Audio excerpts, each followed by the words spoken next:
Boa noite, estamos começando o primeiro Contraponto de 2014 e hoje nós temos um convidado especial que já está aqui conosco, que é o jornalista Franklin Martins. Não só jornalista, mas já foi ministro do governo Lula e é uma pessoa, né, muito atuante, participativa, né, uma militância em prol do Brasil já bem antiga. Boa noite, Franklin. Obrigado pela presença. O Contraponto é um programa, uma parceria entre o Sindicato dos Bancários e o Centro de Estudos Barão de Itararé. E a gente tem aqui para, né, debater, conversar, dialogar com o Franklin. Nós estamos com o Eduardo Guimarães. Boa noite, Edu. Boa noite, Giovânia. Boa noite, Franklin. Boa noite, Maria Inês. E a Maria Inês Nassif. Boa noite, Maria Inês. Boa noite. Obrigada pela presença.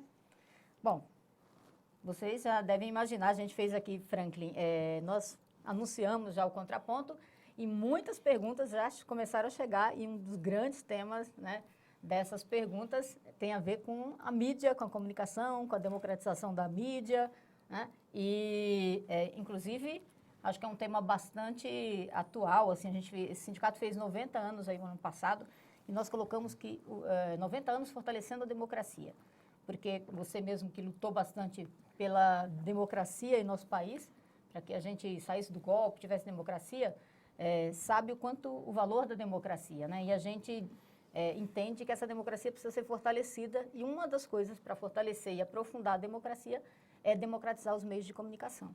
Então, muitas das perguntas que chegaram para a gente têm a ver com esse tema, né? Dos várias pessoas, dos internautas, até nos blogs aqui do Edu, né? Também muitas perguntas sobre o assunto, né, Edu? Então, eu já pontuando para vocês que o Contraponto tem 4 blocos de 20 minutos. Os primeiros blocos a gente conta com o Edu e com a Maria Inês. E nos últimos blocos a gente tem o Rodrigo Viana e o Paulo Donizete da Rede Brasil Atual. Então, assim, a gente começando, eu já queria colocar para você essa questão do tema geral, que é a comunicação. E as pessoas perguntam, o Franklin fez um projeto, por que ele não foi enviado para o Congresso? Né? Por que não votou esse projeto? E elas perguntam também, mas é possível fazer uma mudança nos meios, né, na lei e regrar e democratizar? Você acha que é viável? Né?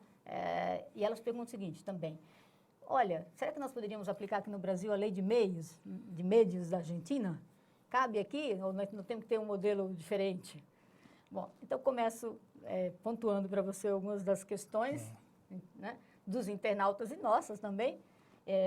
E o Edu e a Maria Inês vão fazendo pergunta durante o nosso bate-papo. Bom, primeiro eu queria agradecer o convite, estar aqui podendo conversar com vocês e conversar com o pessoal que está em casa.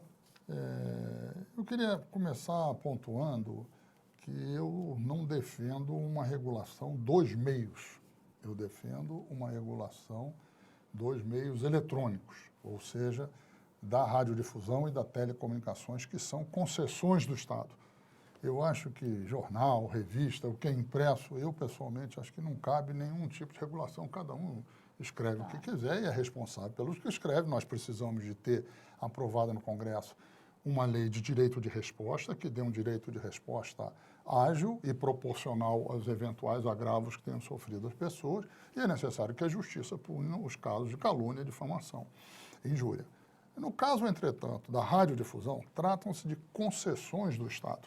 Ou seja, por que um determinado grupo tem uma frequência de rádio ou uma frequência de televisão? Porque o Estado concedeu a ela o direito de explorar aquela frequência e não concedeu a outro que queria. Então, por que concedeu a um e não concedeu a outro?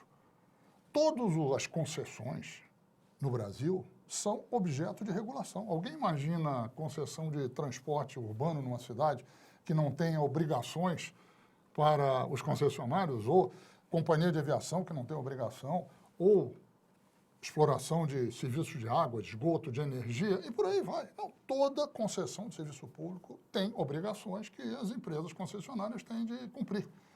E essa concessão quer dizer o seguinte, o governo vai ficar dizendo qual é o conteúdo que deve estar ali, que tem que fazer elogio ao governo. Não, não é. São obrigações que existem em todos os países do mundo, todos os países democráticos do mundo. Obrigações que dizem respeito, tem que ter equilíbrio, pluralidade, tem que respeitar o menor, não pode ter racismo, não pode ter preconceito, tem que respeitar a cultura local e promover a cultura local e a cultura nacional, tem que ter um compartilhamento de produção própria, de produção independente. No caso dos Estados Unidos, existe uma definição que é que não pode haver propriedade cruzada, ou seja, o mesmo grupo não pode ter, numa mesma cidade, no mesmo estado, numa mesma região, jornal, rádio e televisão, tem que optar por um dos meios. E por quê? Porque tem que ter pluralidade, tem que ter equilíbrio, tem que se impedir a concentração, porque isso é perigoso para a democracia. Então, em todos os países no Brasil é assim que funciona, né? Há uma No Brasil, nós temos uma das mídias mais concentradas do mundo. A propriedade cruzada, você e tem. temos uma das legislações de radiodifusão mais antiquadas do mundo. A nossa legislação que finge reger a radiodifusão, que é o Código Brasileiro de Telecomunicações, é de 1962. Portanto, ele tem 51 anos. Evidente que em 62 não tinha transmissão por satélite, não tinha cadeia nacional, não tinha TV a cores, não tinha opções, não tinha internet. Impresso, então, não tinha nada disso. E é evidente que os novos meios tecnológicos, os novos padrões tecnológicos, tudo que veio aparecendo, a legislação antiga não dá conta. E, no entanto, nós continuamos presos a essa legislação que, como eu digo, finge reger, porque não rege coisa nenhuma. Então, nós temos no Brasil uma das mídias mais concentradas do mundo. E nós precisamos fazer com que essa mídia se democratize. Não é para calar ninguém, não é para impedir ninguém de falar, não é para obrigar ninguém a falar X ou Y. É para permitir que mais grupos, mais pessoas, mais entidades, mais associações, mais correntes da sociedade possam se expressar. Como é no mundo todo. Em todos os países democráticos do mundo, Estados Unidos, Inglaterra, França, Alemanha, Itália, Portugal, Espanha, Argentina, Bélgica, Equador, Uruguai, todos têm algum tipo de regulação que faça com que, nas áreas de radiodifusão, tenha que se cumprir determinadas obrigações, que são obrigações como essa. Do outro exemplo, a nossa Constituição diz que aqueles que gozam de foro especial e imunidade parlamentar não podem ser concessionários. Ou seja, em tese, deputados e senadores não podem ter concessão de rádio e televisão. E nós assistimos dezenas, talvez centenas, de parlamentares controlam rádios, controlam televisões nos seus estados, que é, evidentemente, entende, uma agressão à Constituição. E nada se faz. Por quê? Porque não existe um ambiente onde o Estado, de posse de um diploma legal, que diz que os concessionários têm que cumprir determinadas obrigações, ele faça com que eles cumpram, crie um ambiente regulatório, tenha lei regulatória, tenha agência regulatória e façam as coisas funcionarem. E tudo isso com absoluta transparência diante da sociedade. Então, eu acho que o Brasil necessita há muito tempo de um marco regulatório novo, e esse marco regulatório se faz ainda mais necessário hoje em dia, porque nós estamos assistindo a um processo de convergências de mídia, das mídias eletrônicas. Cada vez há menos diferença entre um aparelho celular, uma TV portátil, ou um monitor de computador, um aparelho de televisão, entende? Quer dizer, o sinal aberto e o sinal fechado já vão entrando no mesmo aparelho hoje em dia. Isso significa o seguinte, que as telecomunicações de um lado e a radiodifusão do outro estão se confundindo. Se não tiver uma regulação, a radiodifusão será severamente penalizada. Por quê?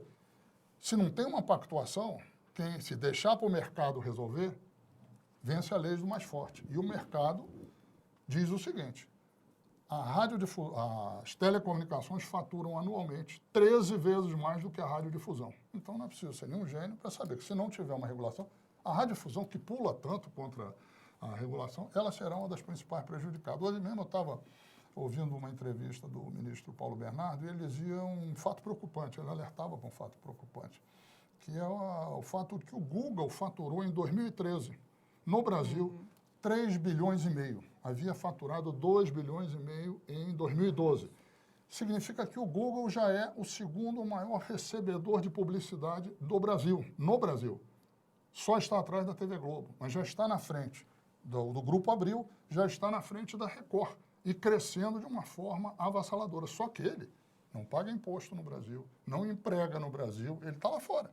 Quer dizer, será que não precisa de uma regulação para isso? É evidente que precisa. Se perguntar ao pessoal da radiodifusão, eles vão dizer, claro que precisa. Desculpa, mas eles Franklin. acham que regulação é só para os outros. Desculpa, Franklin, mas você, inclusive, agora tocou numa questão que o Google é o segundo maior anunciante, atrás apenas da Globo. E eu vou lhe passar depois que eu anunciei esta entrevista no blog, eu vou lhe passar cerca de 200 perguntas de leitores do Blog da Cidadania, e muitas vão nesse sentido, que é o seguinte: a Globo é o maior anunciante, recebedor de verbas públicas como anunciante, só que recebe muito mais do que prega o conceito que tem vigido de mídia técnica, que foi o conceito que tem norteado o governo Dilma Rousseff, que seria a proporcionalidade da audiência do veículo de acordo às verbas de publicidade oficial que seriam entregues a cada veículo, seriam proporcionais à sua audiência. Nesse contexto, a Globo recebe mais do que tem de audiência. Isso é comprovadíssimo. Onde é que fica a mídia técnica nessa história? E, independentemente do Google estar se aproximando da Globo, tal, evidentemente, se ele chegar onde está a Globo, ele não vai ter a mesma publicidade que a Globo, porque a Globo tem um recebimento desproporcional. Você tem algum conhecimento disso que eu estou dizendo, ou para vocês... Não, eu tenho conhecimento, no período que eu fui ministro, eu posso falar. De que a Globo recebia mais do que... Não. Eu tenho uma visão diferente, eu vou lhe dar os dados. Eu fui um dos responsáveis pela implantação no governo do critério da mídia técnica. Eu acho que foi um avanço extraordinário para o governo, até porque ele ajuda a balizar, a médio e longo prazo, até os anunciantes da iniciativa privada, que tendem a tomar o critério da mídia técnica como uma referência. O que é isso? Traduzindo. Se uma emissora tem 20% do que se chama o share de audiência, ou seja, da percentagem dos aparelhos que estão ligados naquele momento, se ela tem isso em média, ela deve ter 20% da publicidade, porque não era assim. Quando eu cheguei na SECOM, a Globo, por exemplo, ela tinha mais ou menos em torno de 52% do share e tinha em torno de 70% da audiência. Não é que não havia mídia técnica. A mídia técnica fez com que passasse a haver isso ainda uma na correspondência. Sua gestão. Na minha gestão, passou a haver uma correspondência. Então, a mídia técnica passou a ser, cada emissora tem o share de publicidade, ou seja, a fatia da publicidade que corresponde à fatia da audiência que eles têm.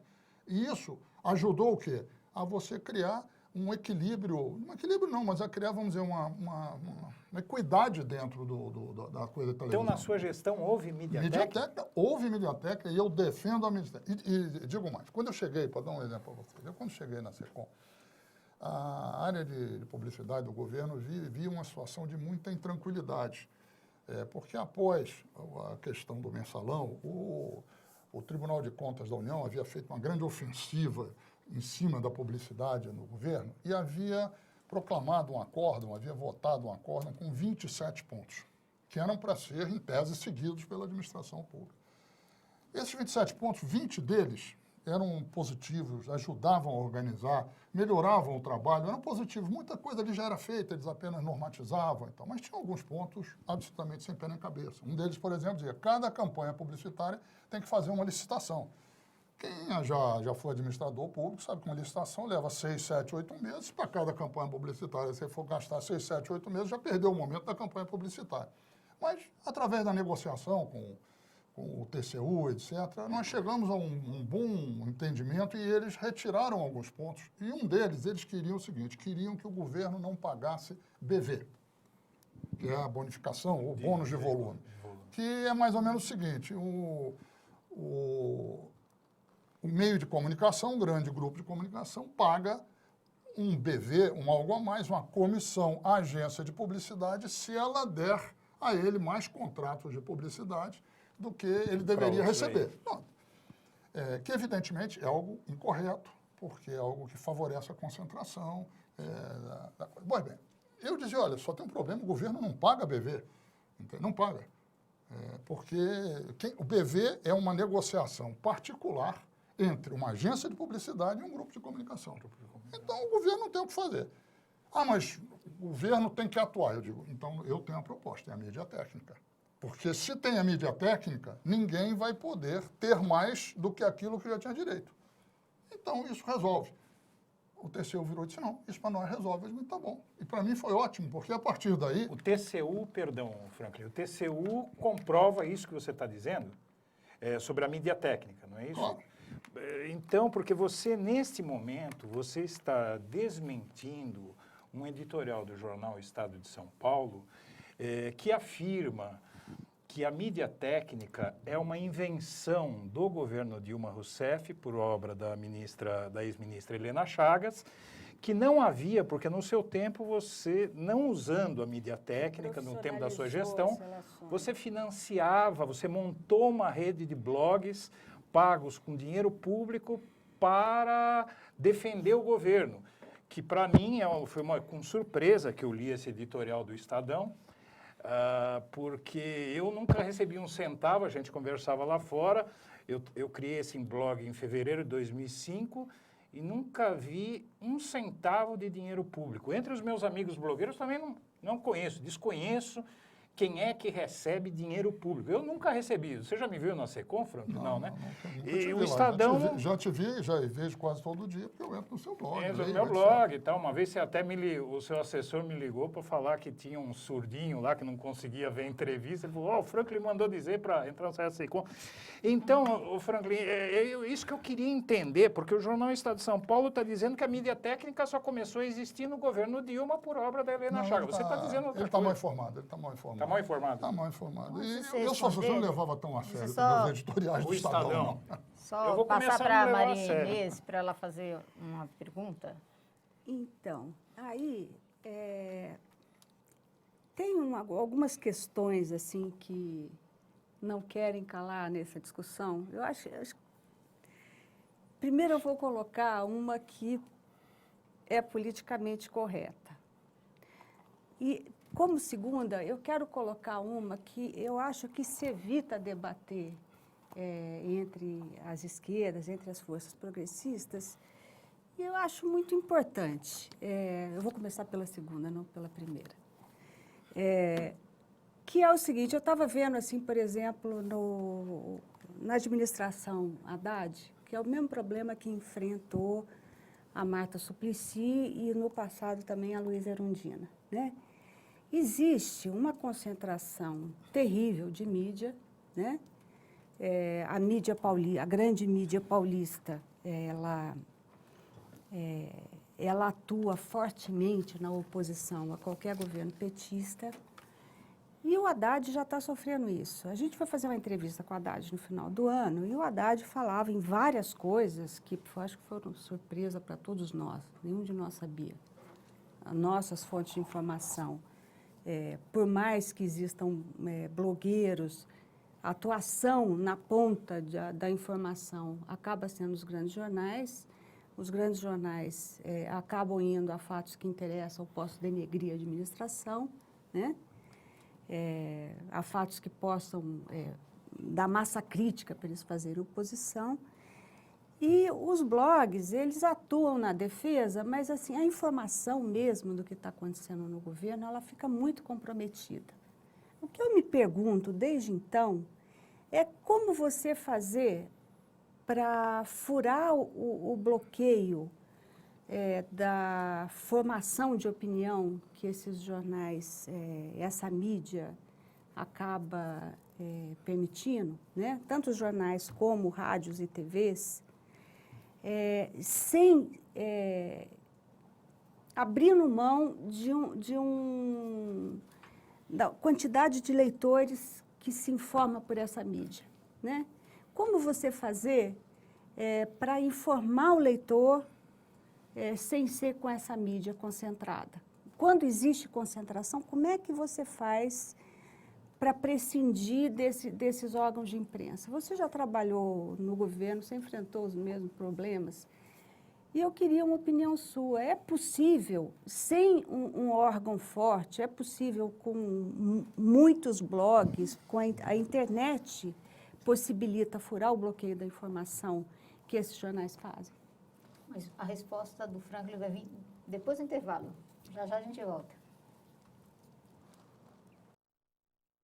Toda primeira segunda-feira do mês, vai ao ar, no site do Sindicato dos Bancários e Rede Brasil Atual, o programa Contraponto. Sempre uma entrevista ao vivo com blogueiros e bancários, a partir das 7 horas da noite, retransmitido em diversos sites do país.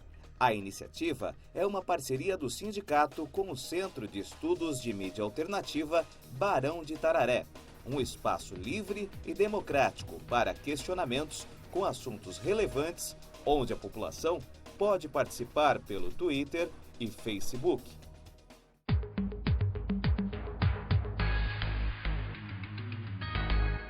Estamos de volta no Contraponto com o convidado especial, Franklin Martins. E a gente está conversando aqui sobre comunicação. A Maria Inês Nassif fez uma pergunta e agora o Franklin vai nos responder. Olha, eu acho que nós estamos... Maria Inês, eu sou muito otimista. E não sou otimista só porque eu sou visceralmente otimista, é verdade, eu sou visceralmente otimista. Mas eu acho que porque as condições concretas, a evolução das condições dos meios de comunicação nos permite ser otimista. Eu acho que nós estamos assistindo a uma revolução com a blogosfera. A uma revolução. Ou seja, aquele velho modelo de jornalismo, onde tinha um núcleo produtor, um núcleo ativo produtor de informação, e do outro lado uma massa passiva de consumidores de informação, e não havia contato entre eles, esse modelo acabou. Acabou no mundo todo, não é apenas no Brasil, não. Hoje em dia, mal uma notícia sai num jornal, num rádio, na televisão, 1, 2 horas depois ela está sendo discutida, qualificada, desqualificada, apoiada, rejeitada, aplaudida, vaiada. E esse processo, que é um processo caótico, é um processo turbulento, etc., ele começou há alguns anos e ele vem crescendo. E hoje em dia, o que aconteceu? Você tem, primeiro, pessoas individualmente, blogueiros, que começam a questionar o que os jornais, os rádios, as televisões publicam, seja para dar parabéns, seja para criticar, mas começam a qualificar aquilo.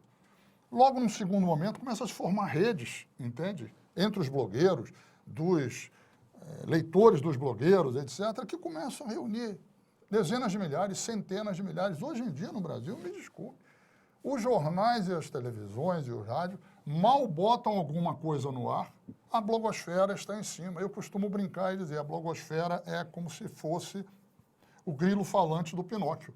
O Pinóquio mente, o grilo falante dizia, não mente, Pinóquio, pega mal, tá feio, isso vai...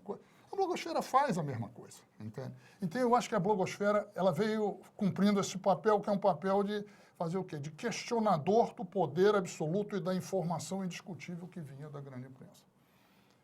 Eu várias vezes encontro com blogueiros, o Eduardo deve se lembrar disso, eu digo, vocês precisam ir além de ser o grilo falante da imprensa. Vocês precisam começar a produzir informação também. Precisam ser capazes de fazer reportagem, porque nós estamos assistindo a um processo muito curioso. De um lado, a gente vê jornais, vou pegar o exemplo da imprensa escrita, mas isso vale também para a televisão, para a rádio, de uma certa forma, menos, mas vale. Você tem o seguinte, os jornais da imprensa escrita não se aguentam mais com os custos de produção que tem. E vivendo problemas sérios, não é só no Brasil, no mundo inteiro. E no Brasil, dramaticamente também. O que acontece? 2/3 dos custos de produção de um jornal são papel, impressão e distribuição. Ou seja, você pode fazer um jornal digital com a mesma qualidade, ou falta de qualidade, de um jornal impresso por 1/3 do custo. Isso significa o quê? Que a concentração que a imprensa viveu no mundo inteiro e que no Brasil viveu de forma avassaladora nos anos 70, entende? Ela começa a se inverter. Nós, de certa forma, começamos a viver um pouco aquele jornalismo heróico da primeira metade do século XX no Brasil, onde pessoas começavam a criar seus, não chamava de blogs, seus jornais, que eram coisas mambembes, entende? Iam criando, daqui a pouco melhorava, tinha um jornal, aumentava a tiragem, aumentava a circulação, a frequência, etc. Nós estamos vivendo um processo desse tipo. Nós começamos a ver blogs hoje em dia no Brasil, produzindo informação, às vezes, com mais agilidade do que a própria imprensa escrita. Não é para você estar aqui, não, Eduardo. Eu vou citar uma coisa que você fez a semana passada, eu acho, que foi a manifestação que teve no dia 25, acho que foi 25 de janeiro, no vão do MASP. Você fez uma coisa que eu achei fantástica. Você pegou o seu celular, foi lá para o meio da multidão e começou a mostrar pelo celular. Com o celular, você via que não tinham ali 5 mil pessoas, 4 mil pessoas, 3 mil pessoas. Era a hora de saída da manifestação. Ali tinha 1.200, eu não sei quanto, mas era um públicozinho meio ralo. E do lado um pessoal ali num pagode, se divertindo, comendo a sua carninha, tomando a sua cervejinha, e pouco se lixando para aquilo que estava ali. Exatamente. Você fez o quê? Você fez reportagem. Por que os jornais, as televisões não fazem isso? Porque eles precisam passar a mensagem que o seu Que o chefe patrão supremo quer. quer. O patrão. Mas, Franklin, para a gente aproveitar bem, estou vendo que você está ligado lá no blog, para a gente aproveitar bem a questão, você fala da gente produzir conteúdo. O problema é que isso custa dinheiro. Eu, por acaso, eu moro do lado da Avenida Paulista. Então, eu fui caminhando, peguei o celularzinho aqui, meia boca, filmei, editei e botei no blog. Mas se você tem que deslocar um repórter para algum lugar, com a questão da mídia técnica, que eu acho válida, eu acho que existe muita fantasia de que a Helena, o Franklin, não sei o que, eu acho que vocês fazem parte do mesmo projeto, né? Que foi uma coisa que está tendo continuidade, e vocês procuram fazer a coisa da forma mais transparente possível, tal. Mas a verdade é que há uma dificuldade. Na Argentina, você me falava aqui que quando se fala em marco regulatório da mídia, fala-se em mídia eletrônica, não mídia impressa. Paralelamente, você tem acontecendo na Inglaterra um processo como o do relatório Levinson, do juiz, acho que é Brian Levinson, se não me engano, né? Não sei se é Brian o primeiro nome dele, que regula, inclusive, a mídia impressa. E, na outra ponta, você tem, aqui na Argentina, um sistema de financiamento à mídia alternativa, que a mídia técnica, eu concordo com o Estadão, tem mais audiência, o objetivo do Estado, investir dinheiro público, é aplicar da melhor forma, onde tem a maior repercussão. Eu concordo com a mídia técnica. Porém, você precisa de uma fórmula para que haja pluralidade, porque aqui a comunicação neste país está na mão de meia dúzia de jornais, meia dúzia de famílias que concentram tudo isso e a gente não tem como apoiar. Eu, particularmente, eu acho que dinheiro público, eu nunca gostei de me aproximar de dinheiro público, porque eu gosto de independência total e aí eu posso ficar pensando, sabe, o que é que eu vou fazer, o que é que eu vou falar, e eu não quero, eu gosto de ser livre. Mas tem gente que precisa para produzir conteúdo e é legítimo. Então, é isso que eu gostaria de entender, porque a gente não tem perspectiva nenhuma aqui no Brasil de ter sequer uma regulação da mídia eletrônica, por menor que seja. O que você pode dizer sobre todas essas questões para a gente? São várias questões ao mesmo tempo. Eu vou dizer, eu talvez seja visceralmente otimista, mas eu vejo perspectivas de que no Brasil nós estamos caminhando para uma regulação dos meios eletrônicos. E vejo por quê. Porque isso é inevitável. É inevitável do ponto de vista da economia, é inevitável do ponto de vista da tecnologia e é inevitável do ponto de vista político. O Brasil se democratizou nos últimos anos, o Brasil cresceu nos últimos anos, o Brasil alargou o mercado interno nos últimos anos. O Brasil se tornou muito grande para caber no cercadinho do oligopólio da comunicação. Agora, isso é uma coisa um pouco demorada. E aí eu entro no caso da Argentina. Eu costumo brincar e dizer... Muitas vezes me perguntam, o que você acha do processo na Argentina? Acho muito bom. Uma lei democrática, amplamente debatida com a sociedade, que está produzindo democratização dos meios de comunicação, tudo isso. Mas, então você acha que nós devemos adotar o mesmo modelo? Não. Porque é o seguinte, eu costumo brincar e dizer, a Argentina é um potro fogoso. Ela tem uma energia, então o potro galopa, tira as 4 patas do chão, relincha, escoiceia. Você olha, você fica maravilhado, como é bonito aquilo. Mas o que acontece? A Argentina forma maiorias políticas com muita rapidez e perde maiorias políticas com muita rapidez. Essa é a história da Argentina. Nós não somos um potro fogoso, nós somos um elefante. Pelo nosso tamanho, pela nossa diversidade, o elefante nunca tira mais do que uma pata do chão ao mesmo tempo. Não é que ele não ande, não é que ele não corra, não é que ele não avance, mas ele faz do jeito dele. Ou seja, nós, infelizmente ou felizmente, demoramos muito a formar uma maioria política no país, com uma vantagem. Demora muito para formar, demora muito para perder. Aliás, eu acho que é o grande drama que vive a oposição hoje em dia no Brasil. Ou seja, se formou uma nova maioria política, nitidamente a favor da inclusão social, da redução das desigualdades sociais, das desigualdades regionais, do progresso, da inclusão, de tudo isso, e essa nova maioria não vai voltar atrás, porque o elefante não faz meia volta, volver, e dá uma pirueta e volta.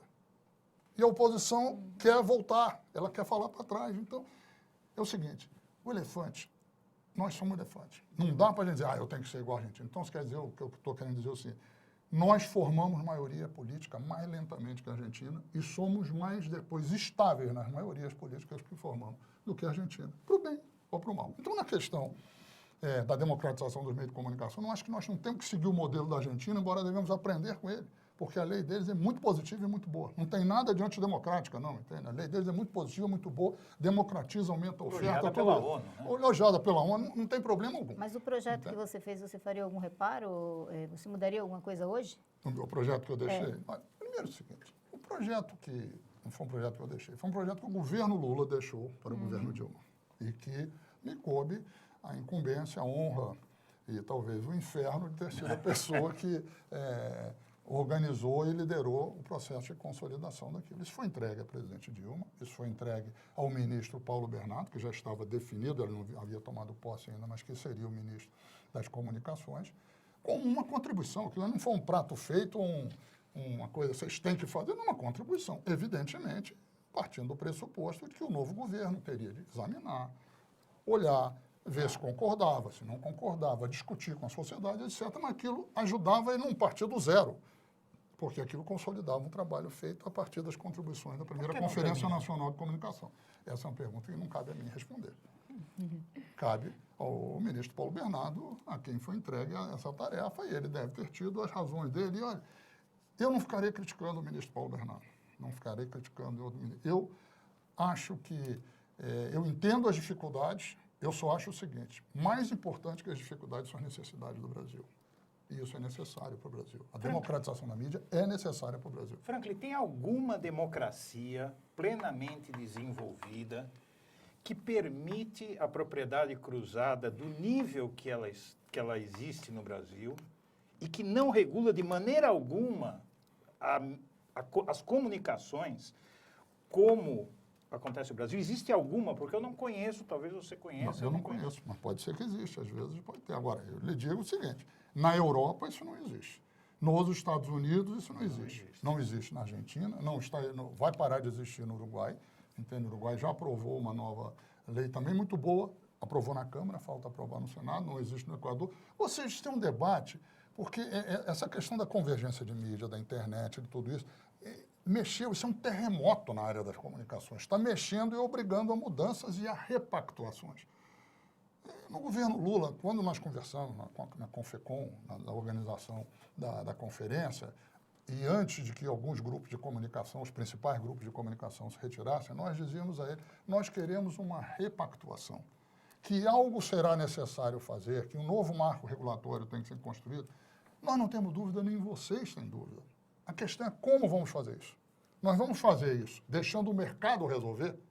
Se o mercado resolver, naquela época eu dizia, vocês vão ser atropelados pela jamanta das empresas de telecomunicações. Hoje em dia eu diria, e também pela jamanta dos Googles da vida.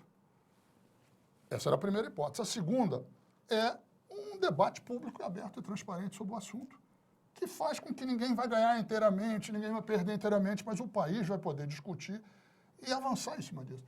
Existe uma terceira que eu acho que é a que eles investiam, que é o seguinte, o que eu sempre brincava e dizia, era a tática do rachuncho, que é o seguinte, vão sentar alguns caras das empresas de telecomunicações, alguns caras da radiodifusão, uns funcionários do governo, entre quatro paredes, acertam tudo e entregam o país.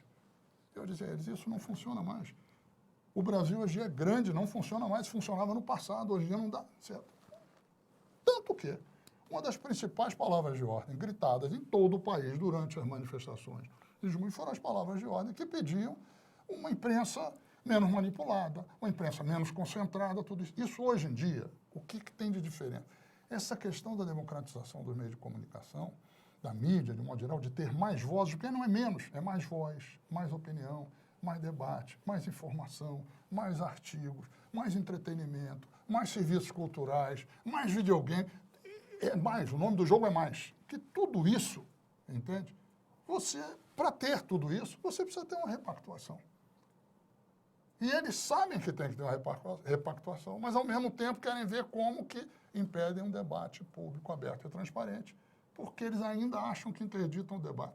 O que eu acho que a grande vantagem é que há 10 anos atrás, essa discussão sobre democratização dos meios de comunicação era algo travado na universidade, em setores estreitos da universidade, por algumas ONGs e alguns sindicatos de jornalistas, e ponto. Hoje em dia não, é um assunto que está aí. E é inevitável que Mas se na discuta. grande mídia não chega esse debate. Não, ela tenta resistir, mais do que isso, ela tenta interditar o debate, fazendo com que, dizendo o tempo todo que isto é uma tentativa de censura, isso é uma tentativa de atacar a liberdade da imprensa. Mas cada vez ela fala mais sozinha com isso, porque no mundo inteiro existe regulação e existe liberdade de imprensa. Mas você acha que o brasileiro Franklin, entende é o isso? seguinte, fazer a regulação da radiodifusão sem pensar nos problemas que podem ser enfrentados pela própria internet, com o seu desenvolvimento, não é um risco, não embute um risco aí de concentração também desses meios no futuro? Porque, assim, você pega a história da mídia, todo grande avanço tecnológico, ele foi inicialmente democratizante, né? Inclusive a própria imprensa. A imprensa democratizou a informação no período. A radiodifusão foi uma coisa fantástica, né? E assim, conforme o capitalismo aí foi concentrando renda, também, quer dizer, na mesma proporção, houve uma concentração imensa de poder de poucas pessoas, né, da mídia nas mãos de poucas pessoas, né? E acontece isso também no Brasil. Eu acho que isso aí está na ordem do dia das preocupações que a gente tem com a democracia, em geral, com o futuro da democracia. A democracia e o poder econômico são coisas que vivem colidindo aí, né? Então, assim, não pensar que a internet pode ser apropriada pelo poder econômico, não ter essa referência e legislar para preservar a democracia dessa mídia, não é também uma coisa importante? Sem Tem dúvida. 2 minutos para responder antes do Tentarei. intervalo. Sem dúvida. É o seguinte, o processo todo de comunicação é sempre um processo de democratização e os monopólios e os grandes grupos entram e depois tentam dominar. Mas eu acho que esse da internet ele tem uma condição diferente, que é que ele barateia os custos de produção. O processo de concentração, de modo geral, da comunicação é porque ele elevava os custos de produção. Ele barateia os custos de produção hoje em dia. Então, eu acho que isso é uma coisa muito importante. Mas é claro que nós precisamos de legislação que dê mais segurança a isso. E por isso é que é fundamental que o Congresso aprove o Marco Civil da Internet, que se encontra lá para ser votado. Espero que vá votar agora em fevereiro, porque ele estabelece claramente a neutralidade da rede, que a grande ameaça que existe é no sentido de que os grupos de telecomunicação, se não tiver neutralidade da rede, ele decide o que entra mais caro e o que entra mais barato, em função do conteúdo. E aí ele faz a censura pela via econômica. Excluindo, né? Entende? Então, eu acho que é necessário estar atento, é necessário aprovar a legislação, mas é necessário a gente também não perder de vista uma coisa. Há uma oportunidade espetacular que não havia antes, que é a possibilidade de ter muito mais gente, não apenas tendo acesso a coisas diferentes, mas produzindo opinião, informação, debate, etc. E todas as vezes que a sociedade fez isso, ela produziu alguma coisa de novo. Eu acho que nós estamos prestes a ver isso, não só no Brasil, né? No mundo, acho que isso é muito positivo. Embora os grandes grupos vão tentar montar em cima de novo, é parte do jogo. E é parte do jogo lutar contra isso. Muito bem, nós vamos agradecer aqui a presença do Eduardo Guimarães, da Maria Inês Nassif. No próximo bloco a gente continua, mas já com outros jornalistas. Até lá. Promover uma comunicação livre com os bancários e com a sociedade sempre esteve nos princípios cidadãos do sindicato. e o programa de web TV Contraponto, parceria entre blogueiros, o Centro de Estudo da Mídia Barão de Itararé e o sindicato, só vem reforçar essa estratégia de fortalecimento da democracia. O sindicato é vanguarda na comunicação sindical. Disponibiliza aos trabalhadores diversos veículos de comunicação, como a Folha Bancária, o site da entidade, que por meio da publicação de notícias em tempo real é utilizado como fonte de informação não só para os bancários, mas também para toda a classe trabalhadora. O sindicato promove também comunicação em rede, por meio do Twitter, YouTube e Facebook. Dentre os canais de comunicação, o sindicato mantém a TVB, TV Web dos Bancários, por meio da qual investiu em estúdio próprio, onde é produzido e gerado o Contraponto. O programa é transmitido ao vivo pelo site Rede Brasil Atual e blogs parceiros. O nome do programa, Contraponto, já diz tudo quanto à sua proposta. Pretende se contrapor aos programas de entrevistas da grande mídia, sobretudo da televisão. Receberá toda a primeira segundas-feiras de cada mês um convidado a ser entrevistado por blogueiros que promovem uma comunicação alternativa, como Luiz Carlos Azenha, do Viu Mundo, Altamiro Borges, do Barão de Itararé, Eduardo Guimarães, do blog da Cidadania, Paulo Henrique Amorim, do Conversa Afiada. Assista, participe enviando comentários e perguntas e compartilhe pelo Facebook.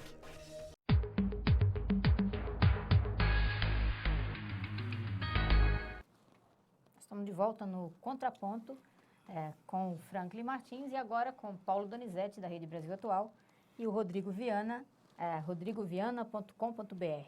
Escreviador. Escreviador, o pessoal colocou o Rodrigo Viana, você até que você tinha mudado.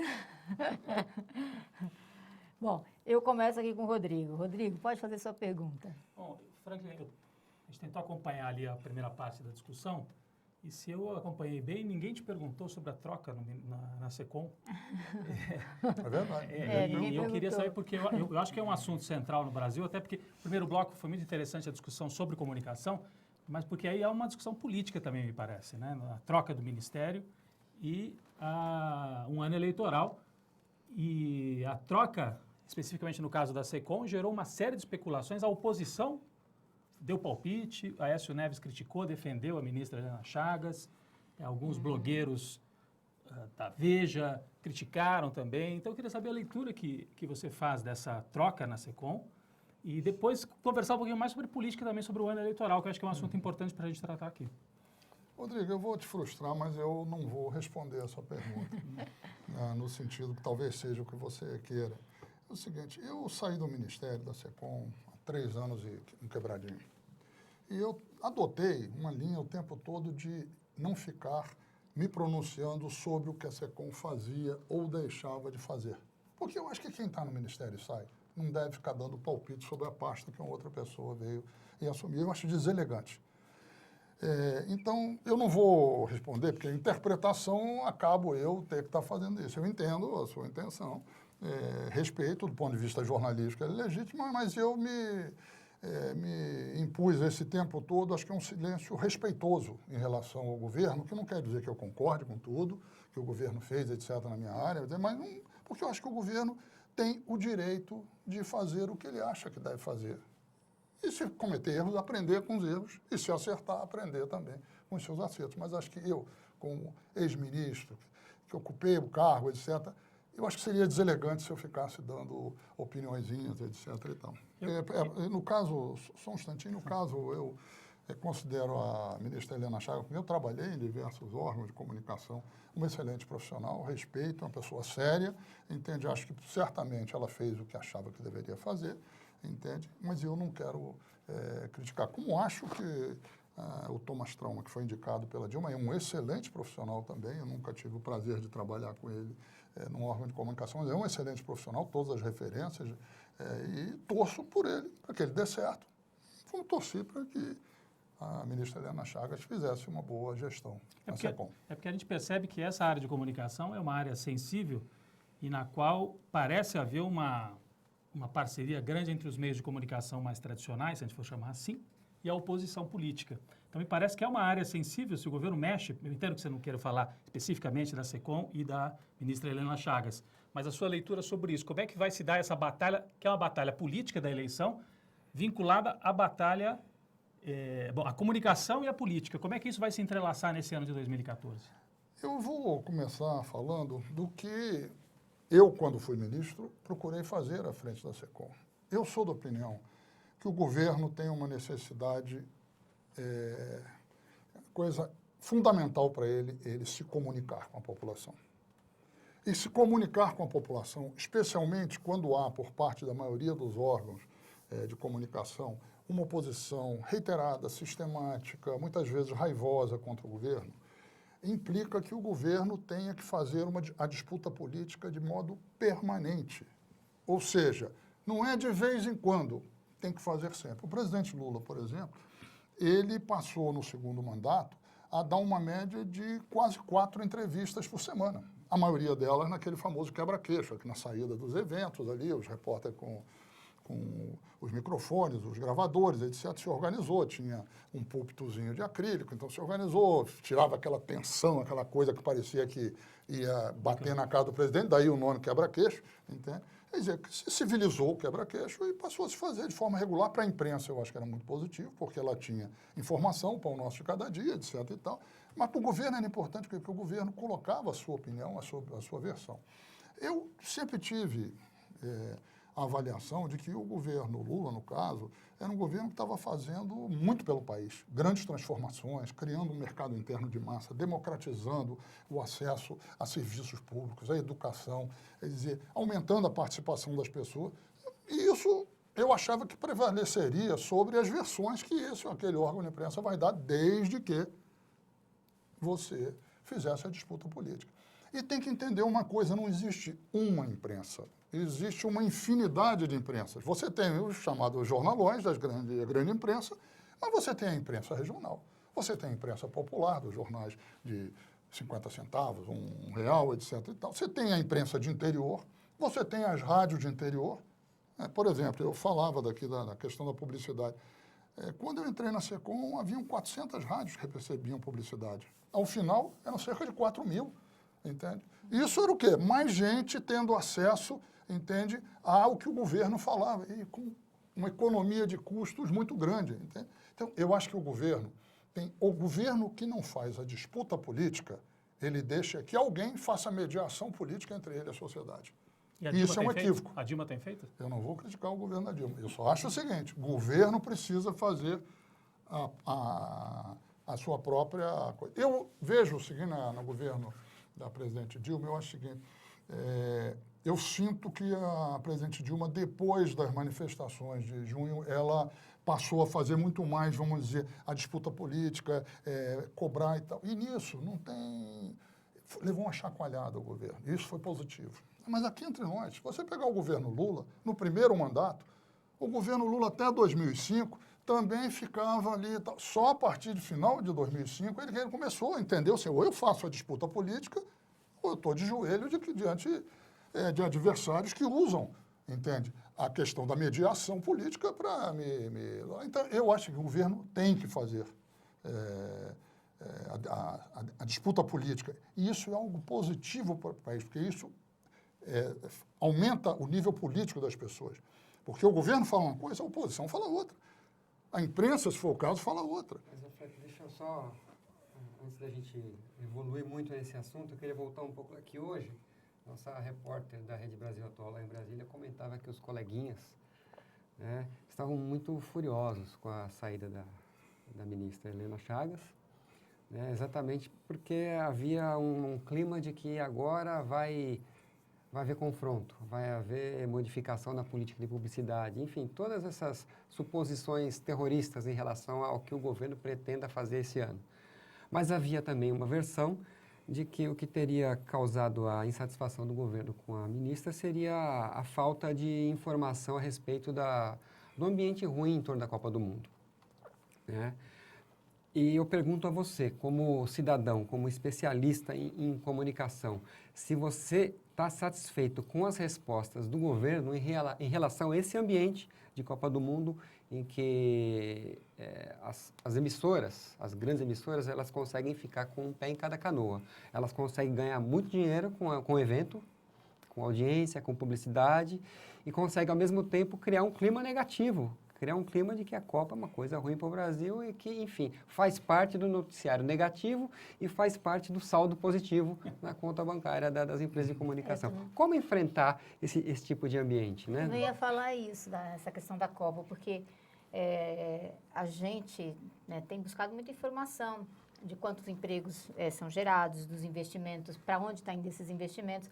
E eu sinto que é muita dificuldade de encontrar no governo essa informação que é importante para a sociedade saber, né, para os bancários saberem. A gente quer dar informação, a gente quer, porque a gente sabe que tem um movimento aí contra a Copa, mas por que tanto país do mundo quer a Copa lá? Se não fosse interessante, por que os Estados Unidos iam querer a Copa? Por que Londres falou, vocês não querem, manda para cá? Né?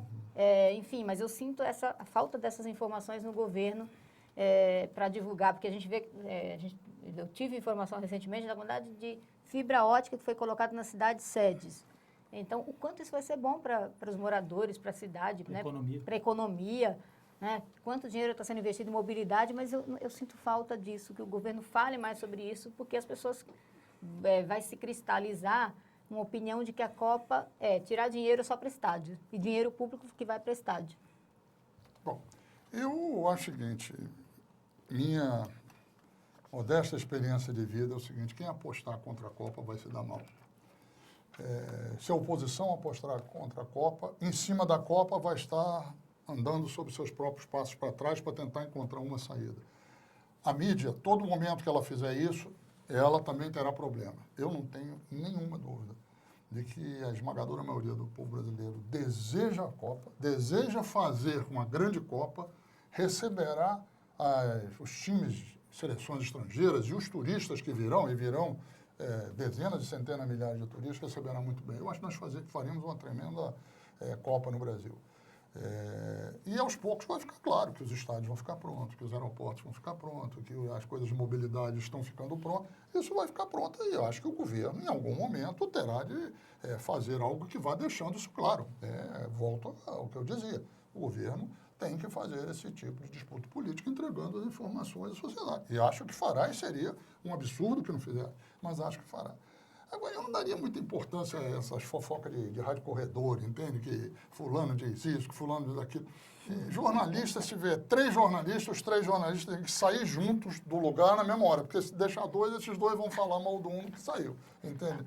Então, eu acho que não dê muita importância, eu não acho que não há nenhum clima da parte dos profissionais. Entende? Não acredito que... Aliás, dizem que eles não saem enquanto eles não combinarem a manchete. Tem gente que acha isso também, mas eu não vejo nenhum clima de que o novo ministro terá problemas e de que a antiga ministra... Eu não vejo.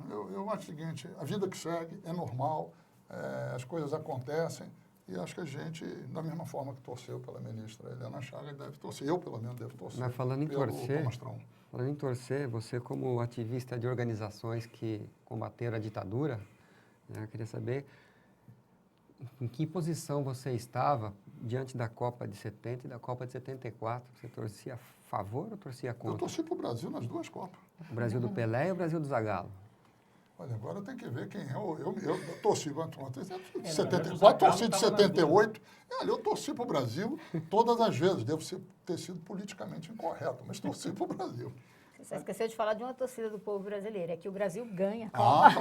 Essa é a É principal. porque me cortaram aqui, essa eu ia falar. É o seguinte, eu acho que no final das contas o Cristo Redentor de braços abertos e o Filipão turbinando a seleção vão prevalecer sobre a turma do contra. Agora, essa história do não vai ter Copa, outro dia um blogueiro lá do Sul, Marcos Weisheimer, que escreve na Carta Maior, fez um texto muito interessante que ele falou, estão dizendo não vai ter Copa, mas eu queria lembrar que vai ter eleição. E talvez o não vai ter Copa, talvez não, né? Tem tudo a ver com vai ter eleição, né? Então, eu queria entrar um pouco no assunto da eleição com você, já que a gente sabe que você tem uma interlocução com o ex-presidente Lula, com a presidenta Dilma. Qual é a leitura que você faz do quadro político hoje? E se você acha que ele é definitivo, se são esses os candidatos principais aí mesmo, Dilma, Aécio Neves pelo PSDB, Eduardo Campos com a Marina, provavelmente de vice, ou se pode surgir um quarto nome, como muita gente cogita, talvez Joaquim Barbosa, um candidato que fala em nome da ordem, se houver muito distúrbio de rua, alguém que surja e fale em nome da ordem. A gente lembra que no Brasil, em 1960, guardadas as proporções, mas o Jânio veio falando em nome do moralismo, da ordem, foi um candidato inventado pelos conservadores que não conseguiam ganhar a eleição no Brasil, inventaram o Jânio.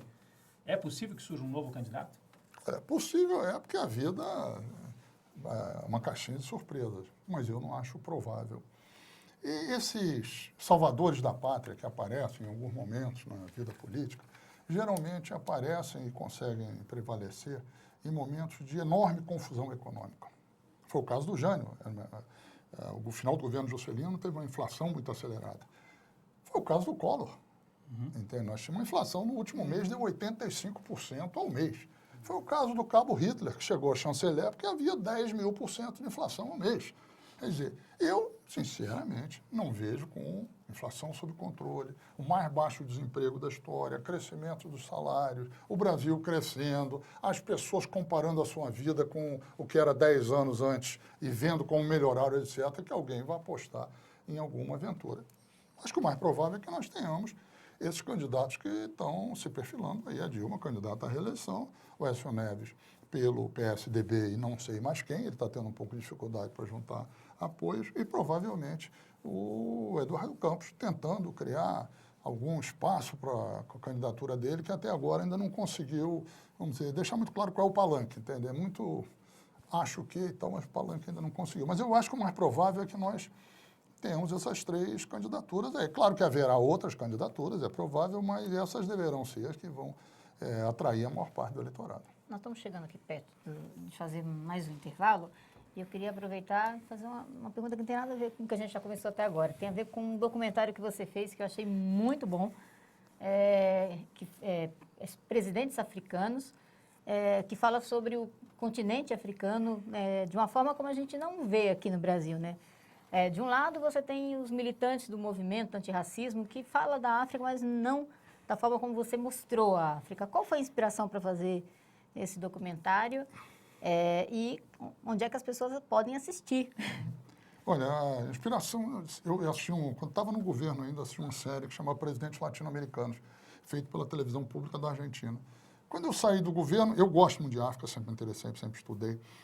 O Lula costumava brincar, dizer que quando tinha viagem para a África no avião, ia apenas ele, eu e o Celso Amorim, quando era para o país, estava cheio de ministros. Eu gosto de África, eu tenho um fascínio, é uma coisa que mexe comigo. E eu acho que a África está vivendo um momento excepcional de consolidação da democracia, de construção de ambiente de paz, de crescimento econômico, de aumento de oportunidades. Isso em meio a tensões, a dificuldades, tudo isso. Então, essa série para a televisão, uma série de 15 programas, eu entrevistei 13 presidentes africanos, fiz as perguntas que achava que devia fazer, entende toda. E é um trabalho de fôlego. Para mim, eu estava saindo do governo, umas peças, num retiro sabático, entende? Eu levei 1 ano e meio fazendo isso. Para mim foi uma experiência extraordinária do ponto de vista pessoal, profissional. E o programa foi exibido, alguns deles na Bandeirantes e no Discovery Civilization, na TV a cabo. E o que me informaram é que a Discovery Civilization vai voltar a passar nas próximas semanas, nos próximos meses. E depois disso ele vai poder chegar à internet, porque existem limitações contratuais durante um tempo, ele ainda tem que fazer isso. Mas, para mim, foi uma experiência extraordinária, fazer coisas novas, coisas interessantes, fazer jornalismo. Eu sou jornalista e gosto de ser jornalista, e essa série na África, para mim, foi uma coisa maravilhosa. Ficou bonito mesmo, parabéns, porque acho que ninguém até então mostrou a África, né, com todos os potenciais, né? Enfim, acho que foi muito bacana o movimento. Pessoal, a gente fez um debate aqui no sindicato, né? Você estava em parceria com o Instituto Lula e as pessoas que assistiram ficaram assim muito encantadas com as informações todas, né, que você traz, inclusive gente da universidade que gostaria muito de ter acesso a todo esse material depois que ele estiver disponível para estudar, entendeu? Para mostrar, para debater, porque acho que a gente sabe muito pouco e estuda muito pouco a África. A gente vai fazer um pequeno intervalo e volta depois para continuar aqui o nosso bate-papo. Toda primeira segunda-feira do mês, vai ao ar, no site do Sindicato dos Bancários e Rede Brasil Atual, o programa Contraponto. Sempre uma entrevista ao vivo com blogueiros e bancários, a partir das 7 horas da noite, retransmitido em diversos sites do país. A iniciativa é uma parceria do sindicato com o Centro de Estudos de Mídia Alternativa Barão de Tararé, um espaço livre e democrático para questionamentos com assuntos relevantes, onde a população pode participar pelo Twitter e Facebook.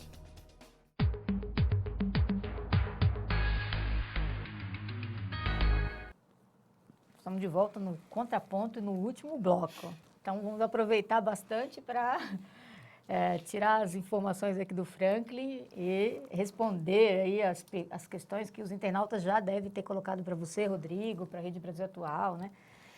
Eu começo aqui com a pergunta do Paulo Donizete. Franklin,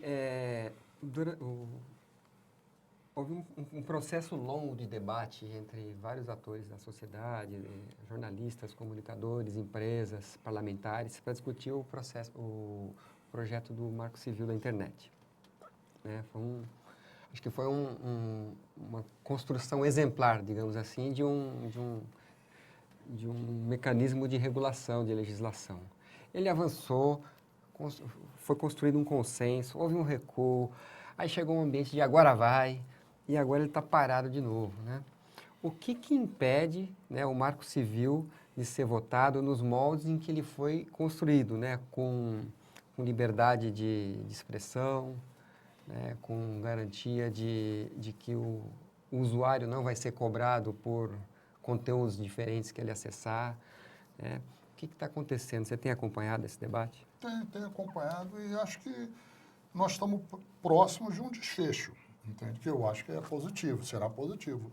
É o seguinte, esse projeto está num regime de urgência constitucional, do ponto de vista da técnica legislativa. Isso significa que quando um projeto de urgência constitucional chega a determinado ponto, que é onde ele chegou, nada pode ser votado na Câmara enquanto ele não for votado, ou seja, ele trava a pauta. Então, ele deve abrir o mês de fevereiro como sendo o primeiro projeto a ser votado. E eu acho que durante esse período, eu concordo com você, eu acho que o projeto de Marco Civil teve uma discussão muito ampla na sociedade, teve muito apoio, foi um projeto muito bem construído. Depois ele foi para a fase do Congresso, porque é evidente que o Congresso vai se debruçar e vai emendar, corrigir, melhorar, aperfeiçoar, piorar, mas ele vai se debruçar sobre o assunto.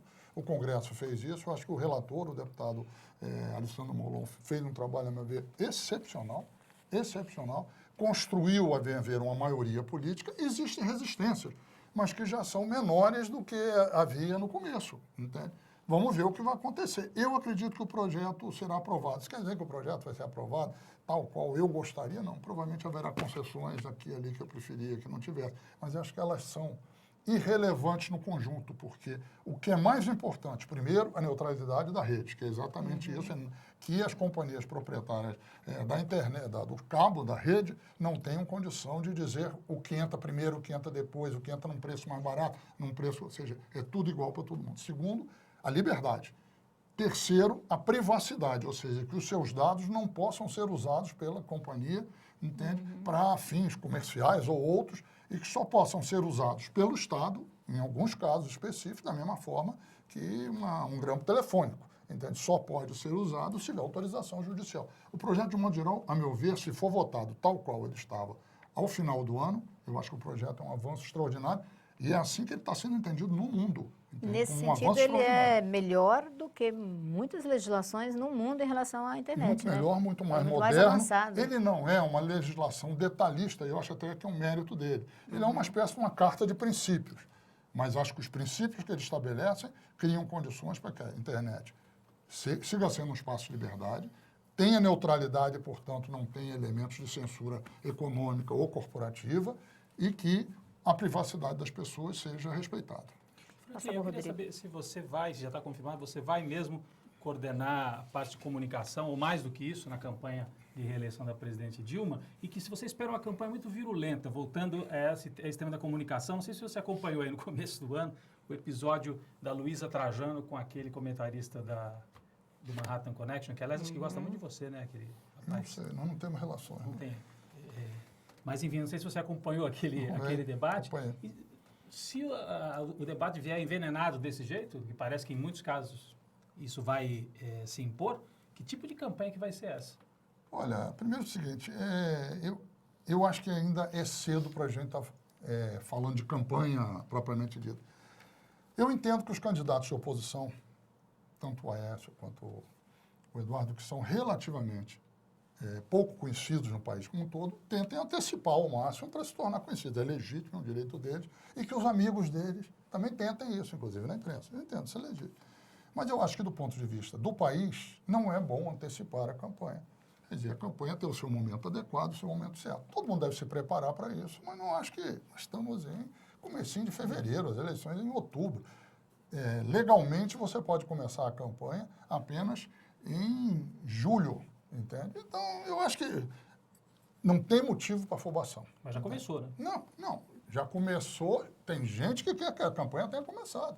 E é normal que queira, eu estou dizendo, mas eu não acho que é o melhor país. Então, vamos com calma. Acho que a presidente Dilma deve continuar a presidir o país, nós devemos ir com calma, vamos vendo. Os candidatos que querem começar a circular mais para poder tornar os seus nomes um pouco mais conhecidos, farão isso de uma forma ou de outra, e acho que você deve ter uma atitude compreensiva, é normal que socorra. E vamos para a campanha.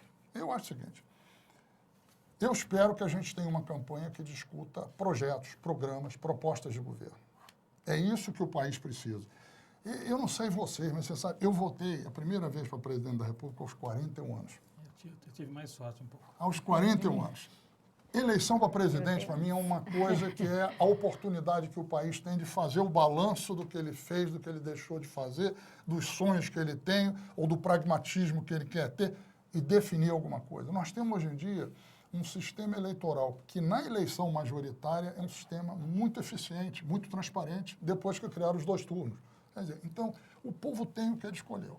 Eu acho que nós teremos um debate político, queiram ou não. Eu acho o seguinte, talvez a oposição tenha dificuldade de ir para o debate político, porque, no fundo, a oposição tem que dizer de uma vez por todas se ela absorveu as extraordinárias mudanças que o Brasil viveu nos últimos 12 anos.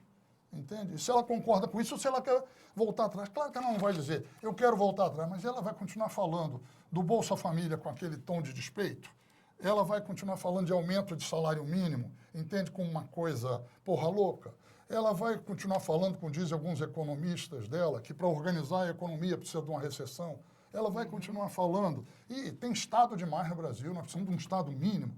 Ela vai continuar falando que é isso de política externa independente, nós precisamos nos submeter aos Estados Unidos, que tem que ser assim mesmo. Ou ela vai fazer isso, se eu fazer isso, eu não ganho a eleição. Então, talvez ela possa tentar outra coisa, mas eu acho que esse debate acabará se impondo, pegar as histórias das últimas eleições, e não são só as que foram vencidas pelo Lula e pela Dilma, não. Foram vencidas antes. As grandes questões prevaleceram no debate. Claro que tem, muitas vezes, sujeira, porcaria, envenenamento, tentativa de manipulação, mas as grandes questões acabam prevalecendo na disputa. E eu acho que, dessa vez, as grandes questões acabarão prevalecendo de novo. Eu acho que o Brasil passou por mudanças extraordinárias e tem que mudar muito mais. E vai mudar muito mais. Agora, vai mudar com quem quer que o país avance e não com quem quer que o país volte para trás. Eu acho que isso vai ficar claro no debate político. Agora, pode ter baixaria? Pode ter isso? Pode. Nós tivemos a última campanha presidencial que nós tivemos, foi uma campanha com um nível de baixaria que eu nunca tinha visto igual. Entende? O que foi lamentável. Agora, reparem só. Os políticos responsáveis por aquela baixaria saíram liquidados daquelas eleições. O Serra seria o candidato natural a uma nova eleição pelo PSDB. Entanto, não é. E por que não é? Porque ele saiu muito desgastado daquela eleição. Por quê? Porque entrou num tipo de campanha que o povo brasileiro não gosta. Não gosta, literalmente não gosta. E sente que aquilo é uma tentativa, no fundo, de desqualificar a opção dele. Ele, eleitor. Ao invés dele discutir programa, debater ideias, para onde quer ir o pai, fica aquela coisa miúda de fala mal, de fala isso, torce uma coisa. O povo não é bobo, as pessoas que acham que o povo é bobo se dão mal. Então, eu acho que pode haver até setores que queiram fazer uma campanha suja. Mas eu, sinceramente, acho que o povo brasileiro não é bobo e imporá uma campanha que, no fundamental, vai discutir programas, ideias, propostas. Eu confesso que eu não sou muito otimista em relação à possibilidade do debate, né? Exatamente por essa ausência de projeto que se nota na oposição, né? O que eu percebi quando o Aécio Neves se apresentou como candidato pela primeira vez, acho que já faz quase um ano que ele deu a primeira entrevista para o Kennedy Alencar, se não me engano, eu prestei atenção naquela 1h30 de entrevista que ele focou bastante na questão da gestão, que o Brasil não tem muitos problemas, tem problema de gestão, né? E agora se nota um ambiente muito perigoso para a economia, porque a economia, uma boa parte dela tem a ver com o ânimo das pessoas, né? Expectativas. Então, hoje se procura inflar a inflação, se procura criar um ambiente de que o desemprego pode aumentar. E não é estranho que o desemprego aumente estando tão em baixa, né? Se cria um ambiente de que, não que a recessão seja necessária no ponto de vista de alguns, mas que a recessão vem aí, né? Então, eu tenho a impressão que esse é um discurso de pessoas que não querem governar, de pessoas que querem ver o circo pegar fogo, ou seja, é um sintoma de que já dão como certa a derrota e que preparam um ambiente ruim para um segundo governo? Olha, na minha experiência de jornalista político, analista político, eu aprendi uma coisa. A embocadura das eleições seguintes se preparam nas eleições atuais. Por exemplo, vou dar um exemplo. O Lula foi ganhar as eleições de 2002, embora tenha perdido de 98, porque nas eleições de 98 ele fez um enfrentamento sobre alguns fundamentos políticos da política econômica do Fernando Henrique, e quando veio a desvalorização do real, o Fernando Henrique desabou e o Lula passou a fazer parte do jogo não de protesto, o jogo de construção de um programa novo, etc. Então, eu acho que essas eleições são sempre preparadas. Por que o Serra não está hoje? Porque ele preparou um terreno para ele tão ruim que ele não conseguiu voltar. Eu acho que o Eduardo Campos e o Aécio estão fazendo? Estão disputando a atual eleição, mas, de certa forma, eles também querem preparar o terreno para a próxima. Eu só acho o seguinte, em algum momento, pode bater bom senso nos candidatos da oposição, de que se te partir para uma política de arrasa quarteirão, de negação e de passar a ideia, eu sou do contra, eles estão preparando uma eleição para 2018 em piores condições.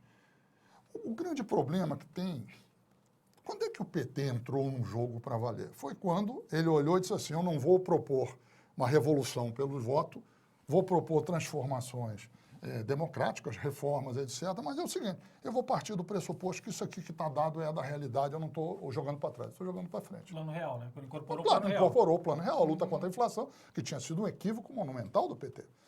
Então, eu acho que agora é o seguinte, precisa que a nossa oposição diga, olha, a inclusão social, a redução das desigualdades sociais e regionais, as transformações, a criação do mercado interno, a multiplicação de oportunidades, tudo isso é um dado da realidade. Vamos falar para frente. Na hora que eles fizerem isso, eles voltarão para o jogo.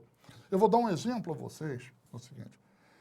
A criação do mercado interno de massas nos Estados Unidos tem dois grandes momentos. A Guerra da Secessão e o New Deal.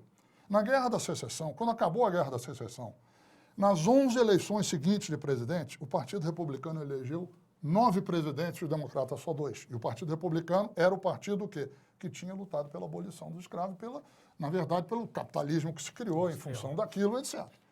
Pois bem, e o Partido Democrata ficou falando com nostalgia para o Sul escravocrata e sumiu do mapa.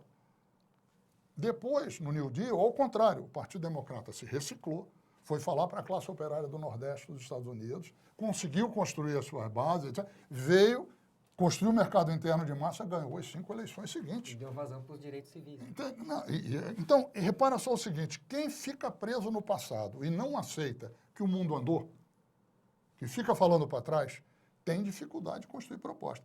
A oposição tem uma oportunidade nessa eleição de construir propostas para frente, mas ela tem que aceitar o seguinte, que foram anos de grandes transformações e de transformações muito positivas, que o país melhorou, que o povo melhorou, que nós somos um país hoje em dia muito mais respeitado, ao invés de ficar no ien de como é que pega, porque a Dilma foi num restaurante em Lisboa, coisas ridículas. que só passam o quê? Má vontade. Aí não é mais fácil para o Eduardo Campos fazer esse papel do que para o Aécio Neves? Porque o Eduardo Campos esteve no governo Lula, ele pode dizer, eu tive lá, participei, reconheço os lados positivos, mas eu acho que, como ele diz, né, dá para fazer mais. Me parece que ele está, até pelos dados da realidade, melhor preparado para fazer esse discurso do que o Aécio, que tem como assessores econômicos a turma que fala que tem que ter recessão no Brasil. O Eduardo também tem como aliados pessoas muito conservadoras, digamos assim. Então não é esse problema. Eu acho que os dois têm inteligência para fazer isso, mas os dois têm problema, porque os dois têm vínculo com setores sociais e políticos, entende? Que não querem admitir que esses 12 anos foram anos de grandes transformações positivas para o Brasil. No fundo é o seguinte, a mídia e a oposição vêm servindo ao eleitorado delas, ou ao leitorado delas, uma dose diária de fel, ressentimento e raiva. É difícil, de repente, chegar e dizer assim, o mundo mudou, está muito melhor, vamos todos ser felizes, é difícil. Trocar o ressentimento e a raiva, entende, pela proposta positiva, é muito difícil, que eu digo o PT, que custou tanto para fazer isso lá atrás. Eu acho que eles estão custando a fazer isso. Conseguirão nessa eleição? Não sei. Gostaria muito que conseguissem, digo, porque isso ajudaria a desintoxicar o país e ajudaria o país a se encontrar consigo, gastar menos energia em coisa boba e ter mais energia para grandes construções. Mas depende da competência política e da capacidade de liderança de algumas pessoas da oposição, que nós vamos ver se tem ou não tem. Deixa eu perguntar uma coisa. Em relação a... você falou muito das mudanças, de reconhecer todos esses avanços que o Brasil teve, de inclusão, de distribuição de renda, de crescimento, enfim, né, emprego. A gente vê assim, uma mudança no tratamento da imprensa internacional em relação ao Brasil, né? Mais recentemente, né? A imagem do Brasil, né? O que fala do Brasil mais recentemente. E aí, a minha pergunta é o seguinte, isso tem a ver, a imprensa estrangeira falava muito bem do Brasil, enquanto que a imprensa nacional, a grande imprensa, falava mal e as coisas acontecendo, e esses avanços todos acontecendo, mas ela quase não divulgava, ou divulgava quando era obrigatório, não podia esconder o número, né? E agora a gente vê a imprensa estrangeira falando, criticando, né? Eu tive, por exemplo, em Nova York, numa reunião da nossa organização internacional, na Grécia, em outros lugares, e as pessoas questionam, né, fazem perguntas meio que corroborando com o que tem saído aí na imprensa. Isto é porque o Brasil cresceu e hoje é visto como um concorrente? Né? Você pode dizer isso? O Brasil é a sexta potência, caminhando para ser a quinta, e, portanto, você deixa de olhar o Brasil como, né, café com leite, como aquela coisa... bater com luva de pelica para bater com luva de boxe? Será que é isso que está acontecendo? Eu acho que hoje em dia houve uma fase assim de despertar atenção, um certo, vamos dizer, o que é isso, curiosidade, etc. E hoje em dia é uma coisa o seguinte, também vamos com calma, que primeiro não é essa Brastemp toda, entende? Segundo, isso também fere nossos interesses, entende? Repara só o seguinte, a questão do pré-sal, por exemplo, entende?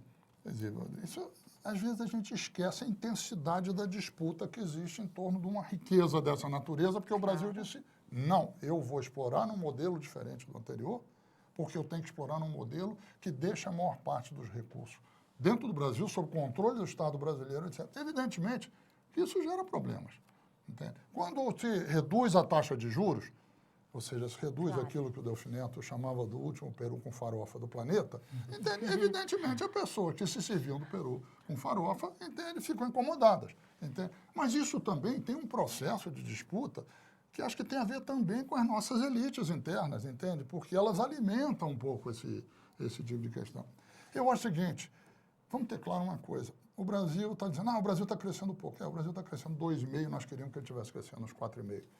Mas a China estava crescendo 12%, está crescendo 7,5%, ela está crescendo 60% do que ele cresceu. Nós estamos no meio de uma crise, entende, que já dura 6 anos, entende, uma crise gravíssima, e o Brasil, entende, não capotou.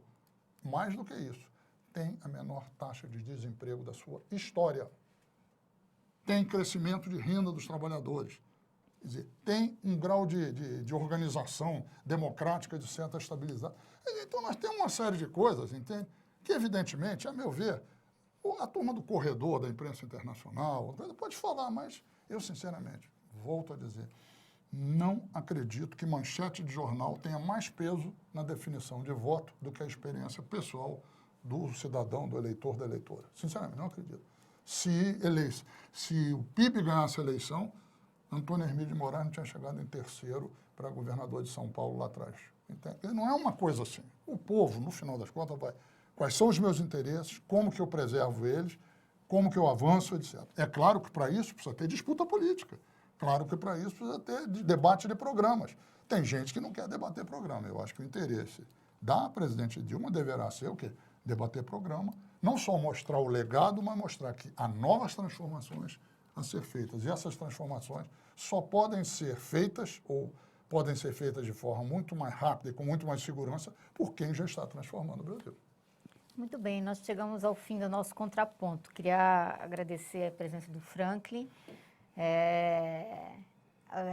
agradecer o Rodrigo, o Paulo Donizete, o Eduardo Guimarães e a Maria Inês Nassif, que esteve aqui nos primeiros blocos. Obrigada, Franklin. Enfim, espero que você volte outras vezes. Tá bom. Parabéns aí pela qualidade das informações e do debate, né? Não só como jornalista, mas você também fala muito bem como economista. Entende Eu fui bastante expulso da Faculdade de Economia durante a ditadura, estudei 2 anos. Ah, é? Bom, obrigada, gente. Boa noite a também todos. não terminou a faculdade. Não? Por isso que... Mas a qualidade do debate do Franklin é bem melhor, né? Assim, sobre economia. Gente, boa noite a todos e até o próximo Contraponto. Um grande abraço. Obrigada. Eu que agradeço.